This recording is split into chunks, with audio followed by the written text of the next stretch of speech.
Oke, baik. Assalamualaikum warahmatullahi wabarakatuh. Perkenalkan, saya Ahmad Muzaki. Jadi di sini saya akan menjelaskan tentang materi yang berjudul Ragam Model Riset Aksi Komunitas Pendidikan Masyarakat. Oke, baik. Yang pertama ada pemahaman model proses riset aksi. Penelitian aksi komunitas adalah pendekatan penelitian yang melibatkan kolaborasi antara peneliti dan komunitas untuk mengidentifikasi dan memecahkan masalah yang relevan bagi komunitas tersebut. Langkah-langkah dalam proses penelitian aksi meliputi identifikasi masalah, perencanaan aksi bersama, implementasi tindakan, observasi dan refleksi, serta evaluasi untuk membuat perubahan yang signifikan dalam komunitas. Kolaborasi dengan komunitas juga sangat penting dalam riset aksi, karena memastikan relevansi dan keberlanjutan tindakan yang diambil, serta memperkuat keterlibatan dan pemberdayaan anggota komunitas. Lalu yang berikutnya adalah landasan penelitian dalam riset aksi. Riset aksi komunitas memiliki akar sejarah dalam gerakan sosial dan pendidikan populer yang menekankan pentingnya partisipasi masyarakat dalam merumuskan dan melaksanakan solusi untuk masalah mereka sendiri. Peneliti dalam riset aksi berperan sebagai fasilitator perubahan yang bekerja sama dengan komunitas untuk memahami dan mengatasi masalah yang dihadapi. Lalu ada metode kualitatif dalam riset aksi. Metode kualitatif digunakan dalam riset aksi untuk memahami konteks sosial, budaya, dan ekonomi komunitas melalui wawancara mendalam, observasi partisipatif, dan analisis teks.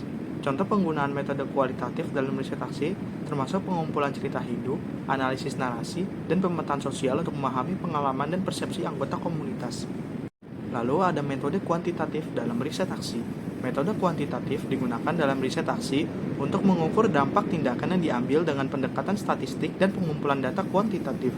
Penerapan kesetaraan dan pemberdayaan dalam metode kuantitatif melibatkan partisipasi aktif anggota komunitas dalam desain penelitian, pengumpulan data, dan interpretasi hasil.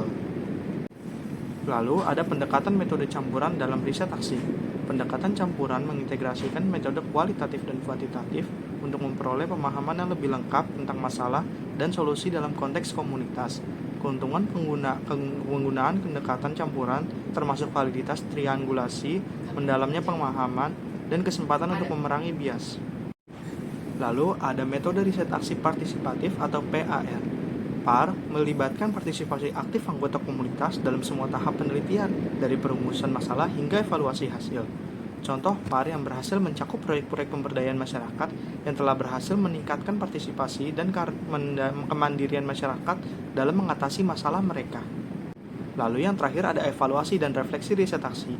Proses evaluasi riset aksi melibatkan pengumpulan data untuk mengevaluasi dampak dan efektivitas tindakan yang diambil dalam mencapai tujuan perubahan.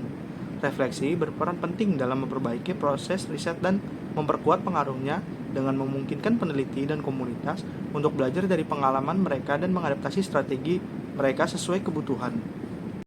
Oke, baik, sekian dari materi yang telah saya sampaikan. Kurang lebihnya mohon maaf. Wassalamualaikum warahmatullahi wabarakatuh.